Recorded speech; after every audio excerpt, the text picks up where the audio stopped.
Hey all, ever since I made this video on the top 3 mistakes I made when I was in my 20s, I've had a lot of time to think about some of the other mistakes that I made when I was in my 20s. Of course, if I'm going to go into the details, it's just going to take way too much time.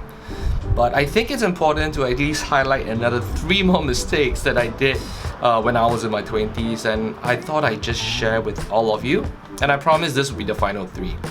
Of course, the other mistakes that you will make along the way, let's just attribute that to character building and experience that you pick up in your 20s.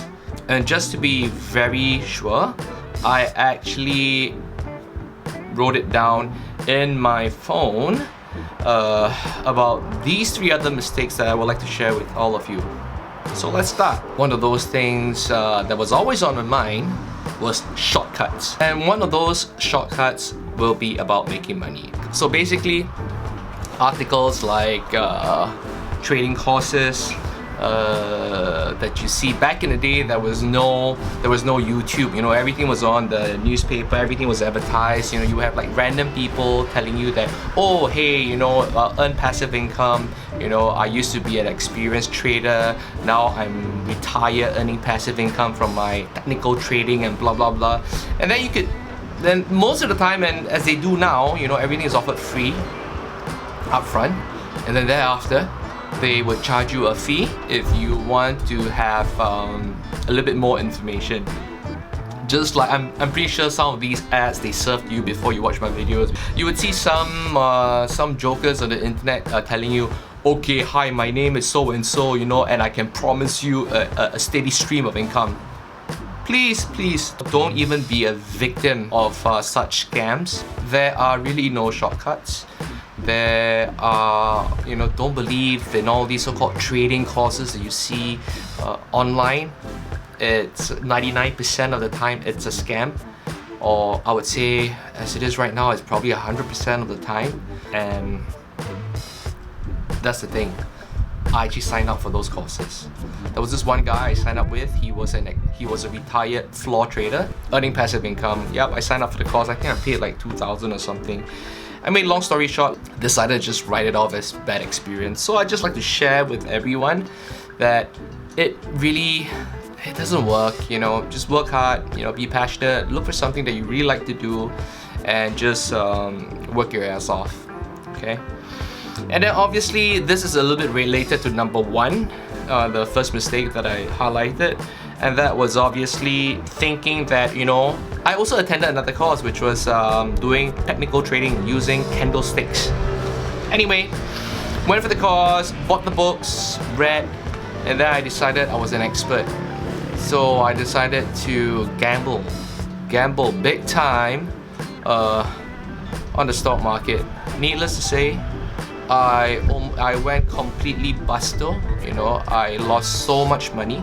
And literally the Singapore Stock Exchange or any stock exchange in the world is the world's biggest gambling den. Alright, you can go leverage, you can go futures, you can go contracts for difference, you can buy on contra, and these are the things that will literally suck money faster than even the most hedonistic lifestyle that you're gonna have.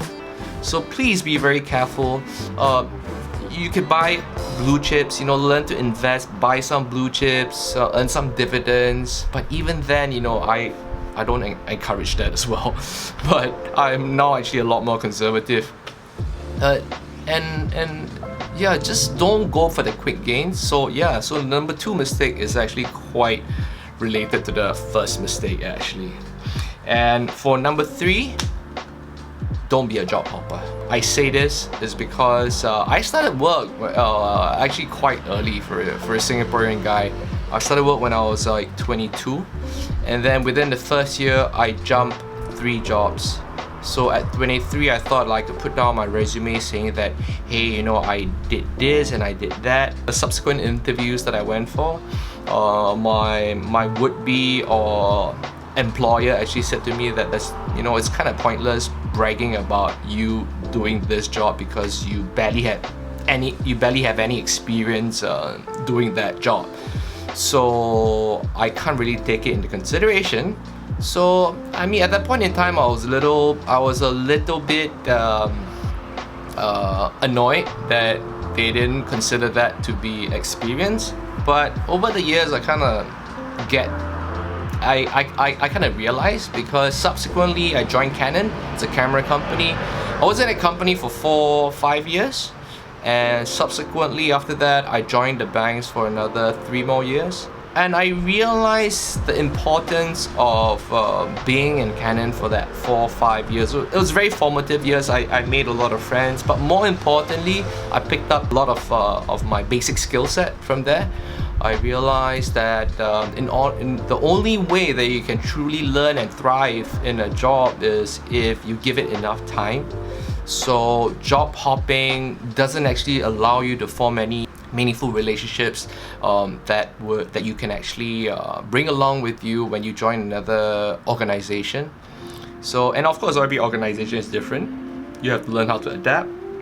But the bottom line is, don't be a job hopper, because trust me, in the eyes of a would-be employer, and even now as a business owner, whenever I see somebody trying to list out all their jobs, and I see like a stint of like 3 months, 5 months, 6 months, and all these are very young people, and I ask them, why do you even bother to list all these jobs down when you've only been working for like 6 months? It just shows that you cannot get there could be many red flags, when you see a candidate with with so many different jobs but no long-term experience. One of the first things that will come to mind would be, is this person a team player? Does he have problem getting along with people? So those are just really red flags. So longevity in a job is also a very, very important thing that I think most employers, would-be employers, will look for. And yep, those are just the 3 things that I thought I share with all of you. I hope you liked it. I will probably do another video with the top 3 things that I thought I did right in my 20s. So until then, you guys be safe, and I will see you soon. Bye bye.